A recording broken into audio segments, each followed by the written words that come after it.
Chapter 7 of The Man Who Was Thursday. Chapter 7. The Unaccountable Conduct of Professor de Worms. "Sit down," said Sunday in a voice that he used once or twice in his life, a voice that made men drop drawn swords. The three who had risen fell away from Gogol, and that equivocal person himself resumed his seat. "Well, my man," said the president briskly, addressing him as one addresses a total stranger, "will you oblige me by putting your hand in your upper waistcoat pocket and showing me what you have there?" The alleged Pole was a little pale under his tangle of dark hair, but he put 2 fingers into the pocket with apparent coolness and pulled out a blue strip of card. When Syme saw it lying on the table, he woke again to the world outside him. For although the card lay at the other extreme of the table, and he could read nothing of the inscription on it, it bore a startling resemblance to the blue card in his own pocket, the card which had been given to him when he joined the anti-anarchist constabulary. "Pathetic Slav," said the president, "tragic child of Poland. Are you prepared in the presence of that card to deny that you are in this company? Shall we say de trop?" "Righto," said the late Gogol. It made everyone jump to hear a clear, commercial, and somewhat cockney voice coming out of that forest of foreign hair. It was irrational, as if a Chinaman had suddenly spoken with a Scotch accent. "I gather that you fully understand your position," said Sunday. "You bet," answered the Pole. "I see it's a fair cop. All I say is I didn't believe any Pole could have imitated my accent like I did his." "I concede the point," said Sunday. "I believe your own accent to be inimitable, though I shall practice it in my bath. Do you mind leaving your beard with your card?" "Not a bit," answered Gogol, and with one finger he ripped off the whole of his shaggy head covering, emerging with thin red hair and a pale, pert face. "It was hot," he added. "I will do you the justice to say," said Sunday, not without a sort of brutal admiration, "that you seem to have kept pretty cool under it. Now listen to me. I like you. The consequence is that it would annoy me for just about 2.5 minutes if I heard that you had died in torments. Well, if you ever tell the police or any human soul about us, I shall have that 2.5 minutes of discomfort. On your discomfort I will not dwell. Good day. Mind the step." The red-haired detective who had masqueraded as Gogol rose to his feet without a word, and walked out of the room with an air of perfect nonchalance. Yet the astonished Syme was able to realize that this ease was suddenly assumed, for there was a slight stumble outside the door which showed that the departing detective had not minded the step. "Time is flying," said the president in his gayest manner, after glancing at his watch, which, like everything about him, seemed bigger than it ought to be. "I must get off at once. I have to take the chair at a humanitarian meeting." The secretary turned to him with working eyebrows. "Would it not be better," he said, a little sharply, "to discuss further the details of our project, now that the spy has left us?" "No, I think not," said the president with a yawn like an obtrusive earthquake. "Leave it as it is. Let Saturday settle it. I must be off. Breakfast here next Sunday." But the late loud scenes had whipped up the almost naked nerves of the secretary. He was one of those men who are conscientious even in crime. "I must protest, President, that the thing is irregular," he said. "It is a fundamental rule of our society that all plans shall be debated in full council. Of course, I fully appreciate your forethought when in the actual presence of a traitor." "Secretary," said the president seriously, "if you'd take your head home and boil it for a turnip, it might be useful. I can't say, but it might." The secretary reared back in a kind of equine anger. "I really fail to understand," he began in high offense. That's it," said the president, nodding a great many times. "That's where you fail, right enough. You fail to understand. Why, you dancing donkey," he roared, rising, "you didn't want to be overheard by a spy, did you? Didn't you? How do you know you aren't overheard now?" And with these words he shouldered his way out of the room, shaking with incomprehensible scorn. 4 of the men left behind gaped after him without any apparent glimmering of his meaning. Syme alone had even a glimmering, and such as it was, it froze it into the bone. If the last words of the president meant anything, they meant that he had not after all passed unsuspected. They meant that while Sunday could not denounce him like Gogol, he still could not trust him like the others. The other 4 got to their feet grumbling more or less, and betook themselves elsewhere to find lunch, for it was already well past midday. The professor went last, very slowly and painfully. Syme sat long after the rest had gone, revolving his strange position. He had escaped a thunderbolt, but he was still under a cloud. At last he rose and made his way out of the hotel into Leicester Square. The bright cold day had grown increasingly colder, and when he came out into the street, he was surprised by a few flakes of snow. While he still carried the sword stick and the rest of Gregory's portable luggage, he had thrown the cloak down and left it somewhere, perhaps on the steam tug, perhaps on the balcony. Hoping, therefore, that the snow shower might be slight, he stepped back out of the street for a moment and stood up under the doorway of a small and greasy hairdresser's shop, the front window of which was empty except for a sickly wax lady in evening dress. Snow, however, began to thicken and fall fast, and Syme, having found one glance at the wax lady quite sufficient to depress his spirits, stared out instead into the white and empty street. He was considerably astonished to see, standing quite still outside the shop and staring into the window, a man. His top hat was loaded with snow like the hat of Father Christmas. The white drift was rising round his boots and ankles, but it seemed as if nothing could tear him away from the contemplation of the colorless wax doll in dirty evening dress. That any human being should stand in such weather looking into such a shop was a matter of sufficient wonder to Syme, but his idle wonder turned suddenly into a personal shock, for he realized that the man standing there was the paralytic old Professor de Worms. It scarcely seemed the place for a person of his years and infirmities. Syme was ready to believe anything about the perversions of this dehumanized brotherhood, but even he could not believe that the professor had fallen in love with that particular wax lady. He could only suppose that the man's malady, whatever it was, involved some momentary fits of rigidity or trance.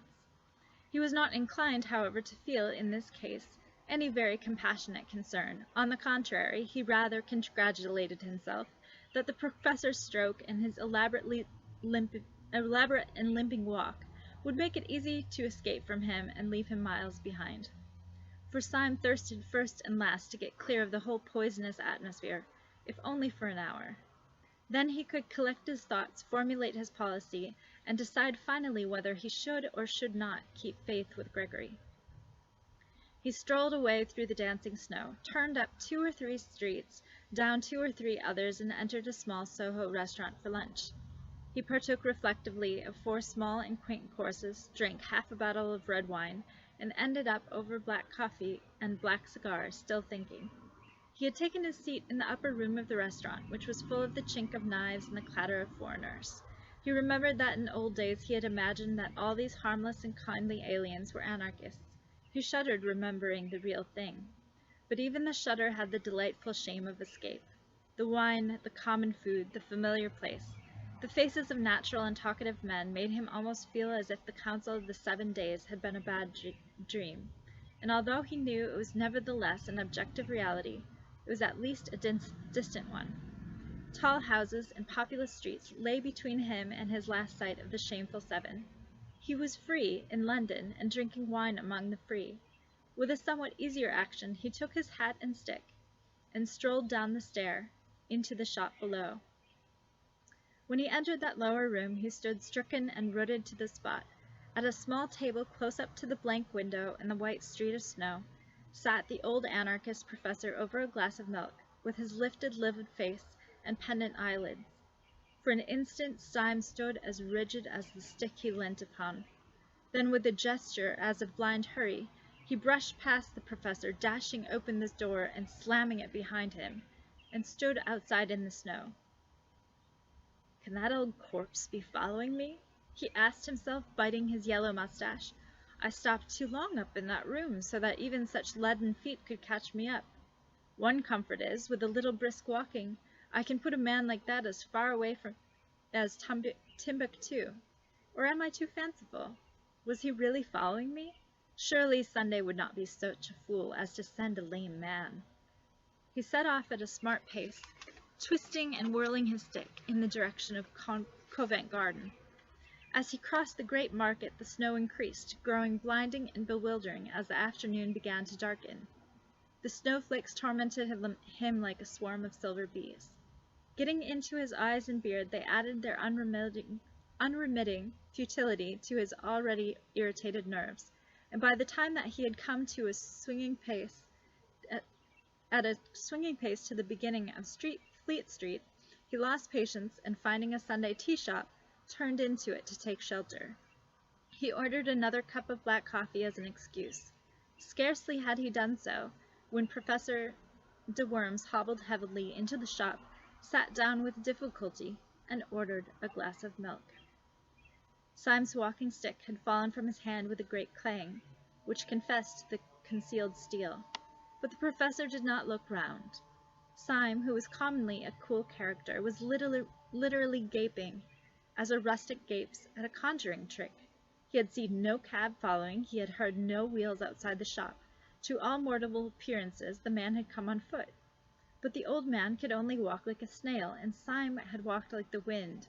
He started up and snatched his stick, half crazy with contradiction in mere arithmetic, and swung out of the swinging doors, leaving his coffee untasted. An omnibus going up to the bank went rattling by with an unusual rapidity. He had a violent run of 100 yards to reach it, but he managed to spring, swaying upon the splashboard, and pausing for an instant to pant. He climbed on to the top. When he had been seated for about half a minute, he heard behind him a sort of heavy and asthmatic breathing. Turning sharply, he saw, rising gradually higher and higher up the omnibus steps, a top hat soiled and dripping with snow, and under the shadow of its brim the short-sighted face and shaky shoulders of Professor de Worms. He let himself into a seat with characteristic care, and wrapped himself up to the chin in the mackintosh rug. Every movement of the old man's tottering figure and vague hands, every uncertain gesture and panic-stricken pause, seemed to put it beyond question that he was helpless, that he was in the last imbecility of the body. He moved by inches. He let himself down with little gasps of caution.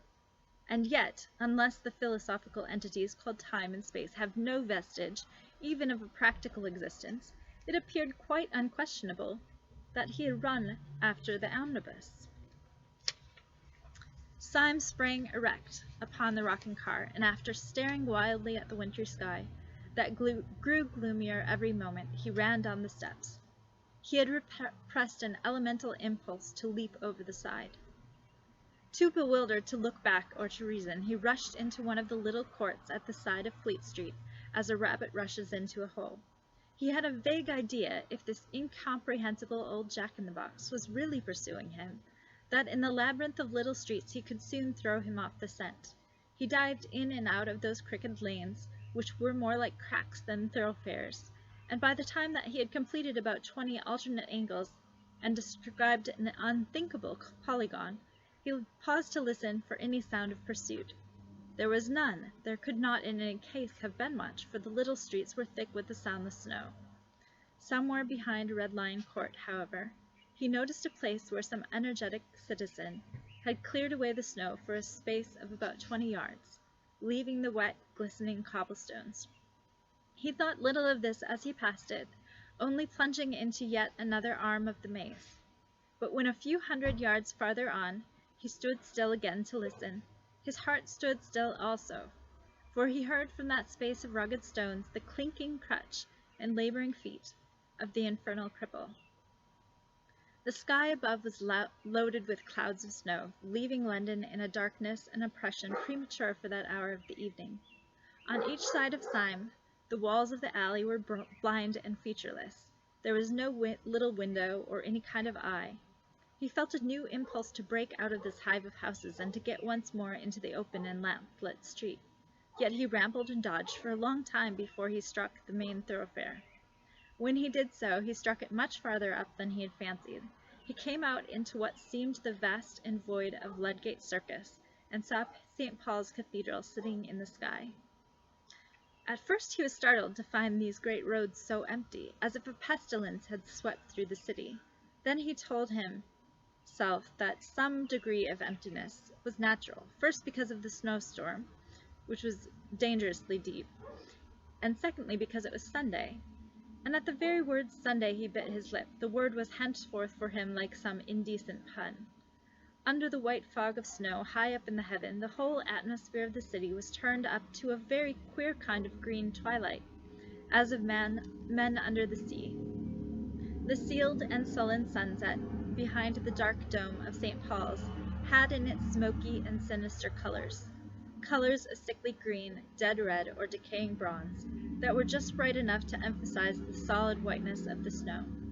But right up against these dreary colors rose the black bulk of the cathedral, and upon the top of the cathedral was a random splash and great stain of snow, still clinging as to an alpine peak.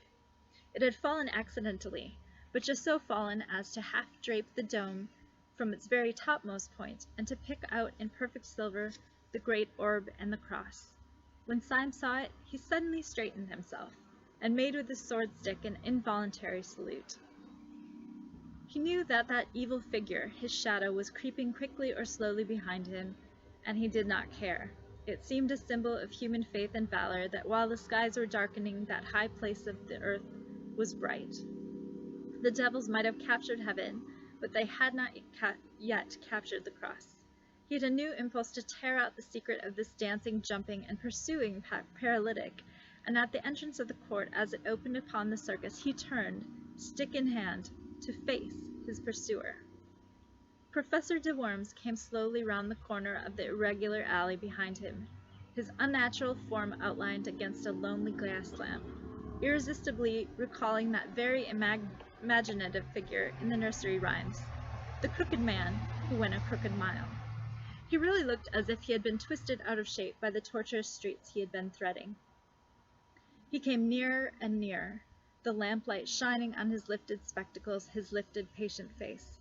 Syme waited for him as St. George waited for the dragon, as a man waits for a final explanation or for death.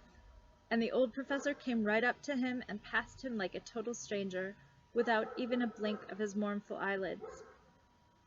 There was something in this silent and unexpected innocence that left Syme in a final fury. The man's colorless face and manner seemed to assert that the whole following had been an accident.